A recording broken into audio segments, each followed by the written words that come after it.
Hi, welcome to my channel. I'll be showing you how to make this thick, cozy pullover. It's a super basic pattern that uses only US double crochet stitches and slip stitches. It's worked in the round from the top down, and there's no panels to sew together. I call it the bundle up sweater because what makes this sweater unusual is that it's made from a bundle of different types of yarn.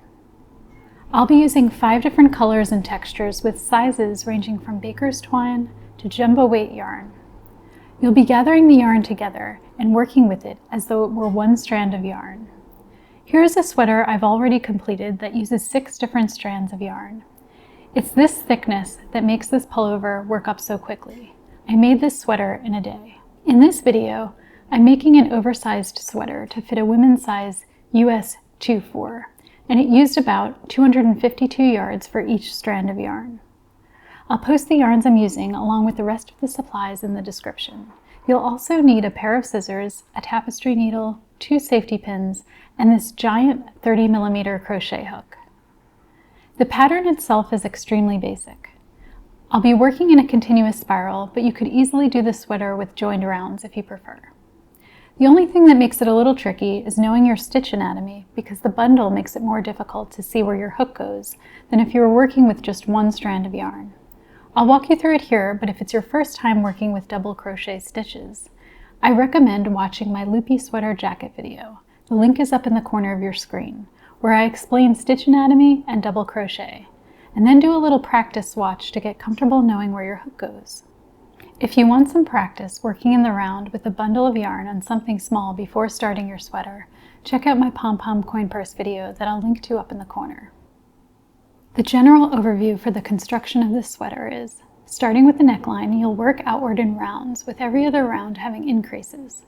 This yoke part of the sweater gets folded in half and should be worked until it's the desired size that will fit around your bust and under your arms. The front and back of the yoke between the 2 red arrows becomes the body of the sweater by working in regular rounds, and the sleeves are then lengthened the same way. To begin, gather your yarn into one bundle and make a slip knot. Slip the loop onto your hook and make chains by wrapping the long working end of your yarn from the back of the hook over to the front and through the loop that's on your hook.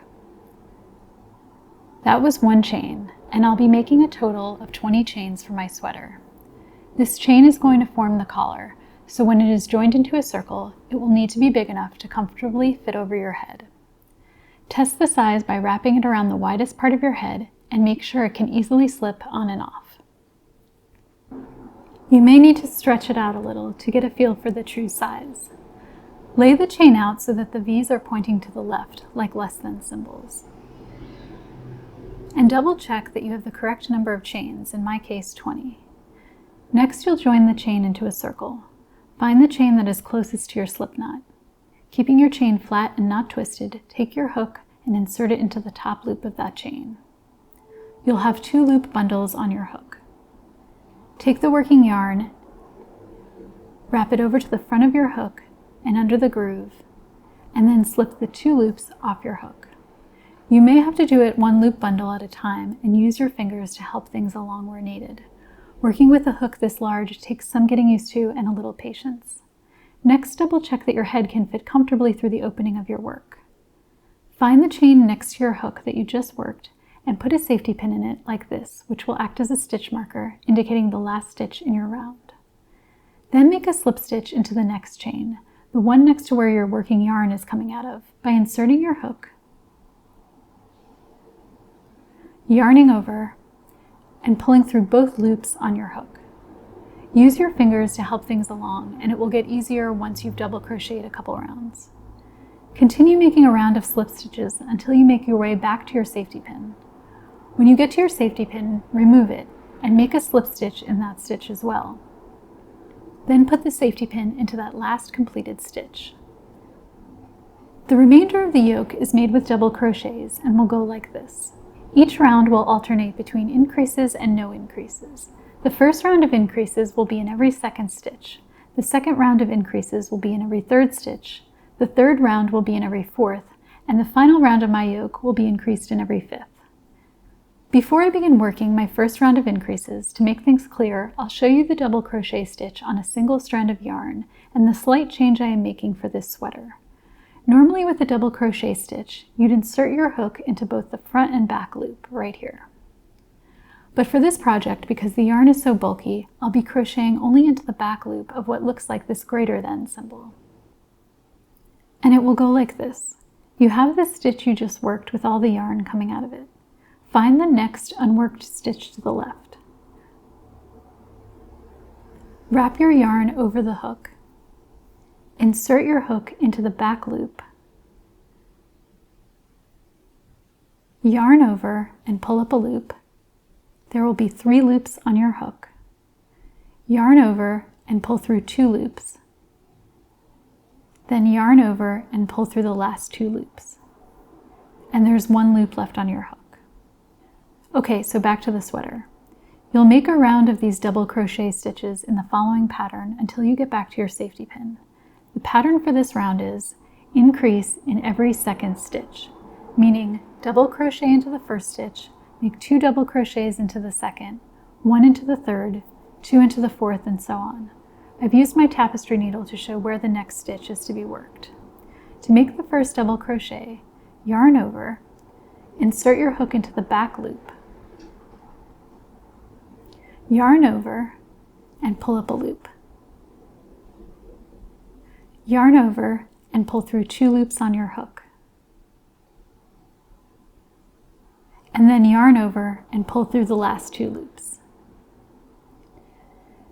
Then you'll make 2 double crochet stitches into the next stitch where my finger is. Yarn over, insert your hook, yarn over and pull up a loop, yarn over and pull through 2 loops on your hook, and then yarn over and pull through the last 2 loops. Now go back into that same stitch and make another double crochet.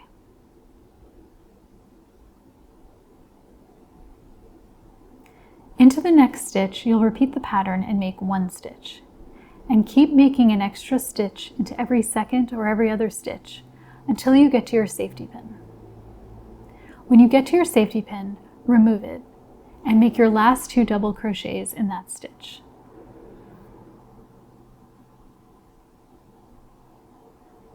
Then put the safety pin on the last stitch you just completed. That's the end of the round. I started with 20 chains, and having done my first round of increases, I should have 30 stitches. I'll count to make sure. 1, 2, 3, 4, 5, 6, 7, 8, 9, 10, 11, 12, 13, 14, 15, 16, 17, 18, 19, 20, 21, 22, 23, 24, 25, 26, 27, 28, 29, and 30. Next, you'll do a round of regular double crochet stitches with no increases until you get back to the safety pin. Then remove the pin and make 1 double crochet in that stitch. Put the pin back into the last stitch. For the next round, you'll be increasing in every 3rd stitch. So you'll make a double crochet in the first stitch, a double crochet in the second stitch, and 2 double crochet stitches in the 3rd stitch. And you'll repeat that pattern of 1, 1, 2 until you get to your safety pin.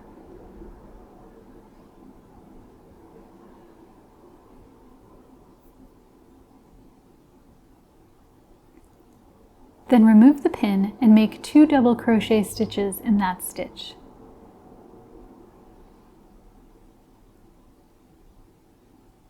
And put the pin back into that last stitch. Count that you have the correct number of stitches. I increased from 30 to 40. And then do a round of regular double crochet with no increases. When you get to the safety pin, remove it and make 1 double crochet into that stitch.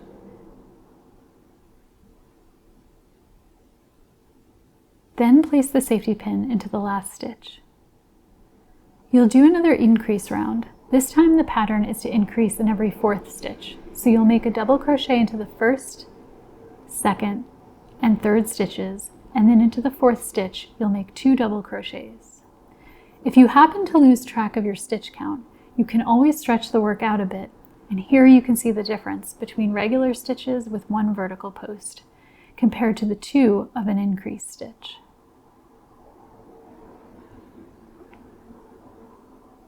When you're back at your safety pin, remove it as usual and make your last 2 stitches there. Then put the safety pin into the last stitch. Count that you've got the correct number of stitches. I increased from 40 to 50. Then do a regular round of double crochets with no increases. Remove the pin, stitch 1 double crochet into that spot, and replace the pin.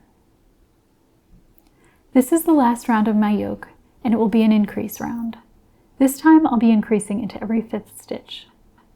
So 1 double crochet in the 1st, 2nd, 3rd, and 4th, and then 2 in the 5th, and repeat this until you get to the safety pin.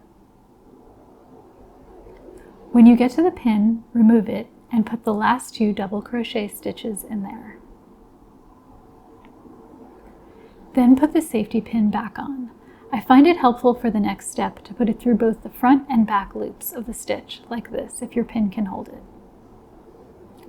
Keep in mind this is just a guide. You may find you need fewer or more rounds than what I've shown here.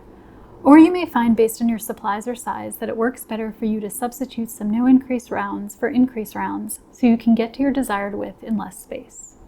The idea is to get your circle to a size that when folded over meets comfortably under your armpits. You can lay it on top of a sweater or sweatshirt you like the fit of as a reference, keeping in mind the bundle-up sweater will likely be bulkier than your template. Next, I'll be dividing the circle up into segments to form the torso and the arms.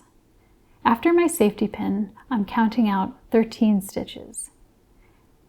And keeping it right side up, I'm pinning that 13th stitch together with the stitch that already has the pin in it near the hook. So there are 12 stitches right now between the 2 safety pins.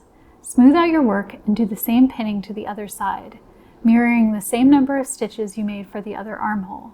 So for me, I'll have 12 stitches between the safety pins.